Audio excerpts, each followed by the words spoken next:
Even among those who love Tolkien's world, we often speak of memory as a gift. To remember where we came from, to remember what was lost, to remember who we were meant to be. But Tolkien asks us a quieter, more difficult question. What happens when memory does not fade?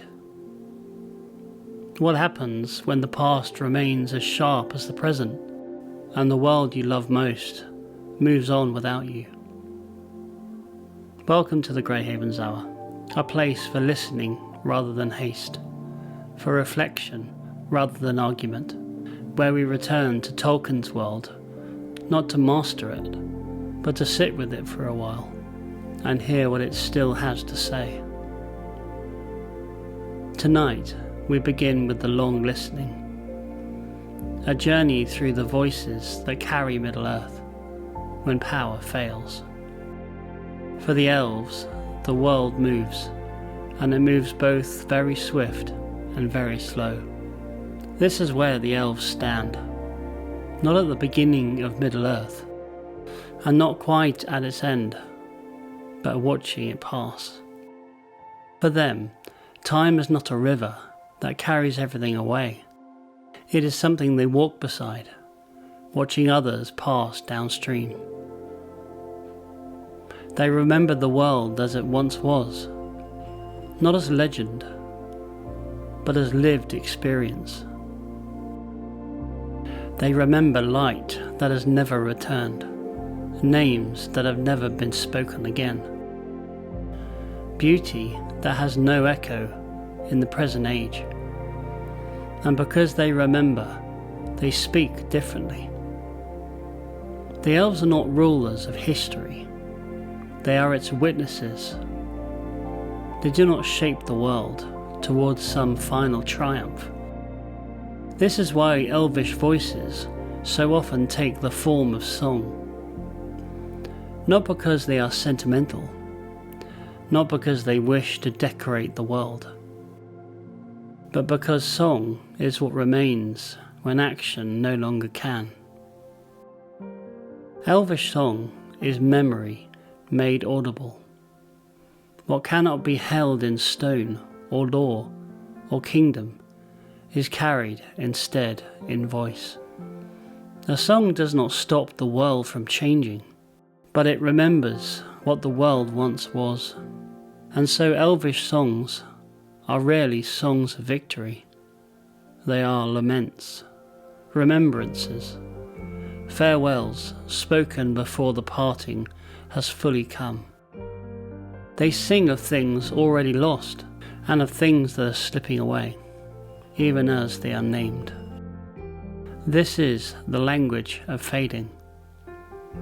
And even among the Elves, not all songs rise from the same memory.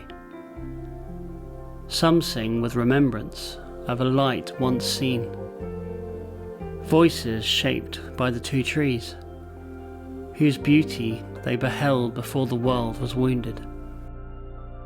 Galadriel remembers it, so did Finrod, who carried that memory into exile, knowing it would never fully return.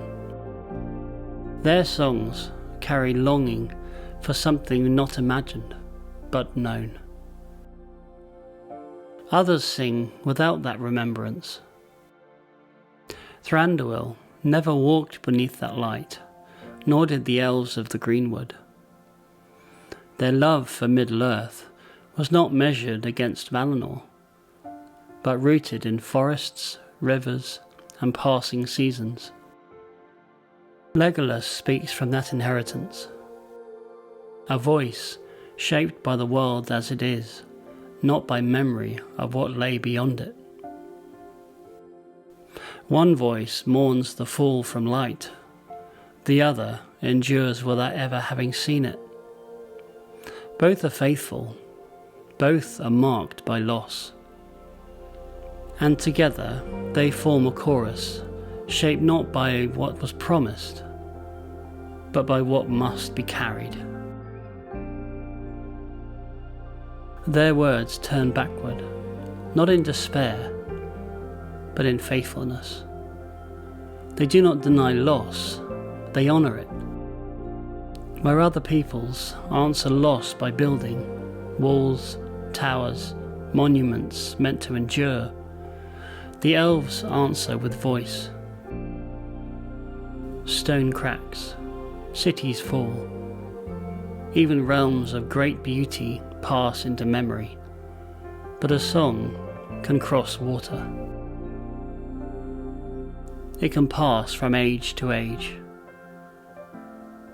It can be carried by those who were not yet born, when the sorrow first entered the world.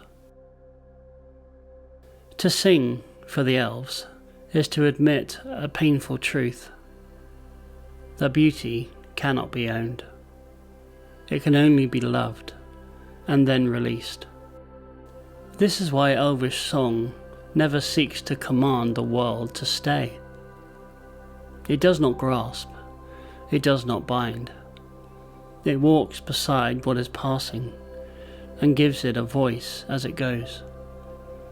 And this is where the sorrow of immortality enters. For to remember forever is not simply to preserve joy, it is to carry grief that does not heal with time. Every wound remains present, every farewell echoes, every joy becomes fragile, because it is always shadowed by the knowledge of its end. The elves know that Middle-earth is not their final home. They love it, deeply, faithfully, but they do not belong to its future. And so, eventually, their voices turn west.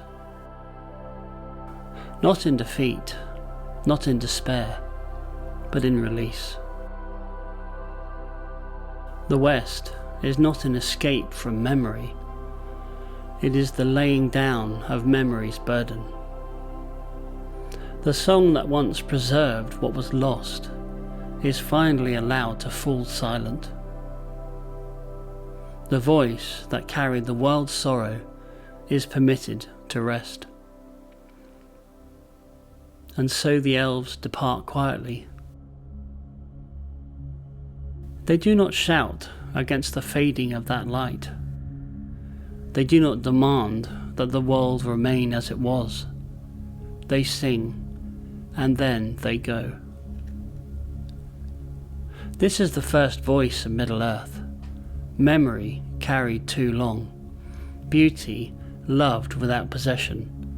A people who knew when to speak and when to leave.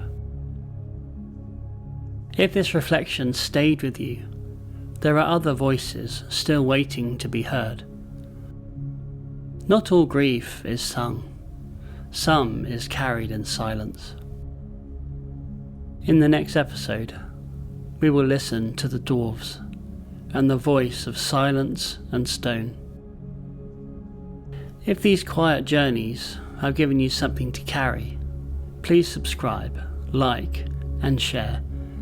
It helps them reach others who are still listening.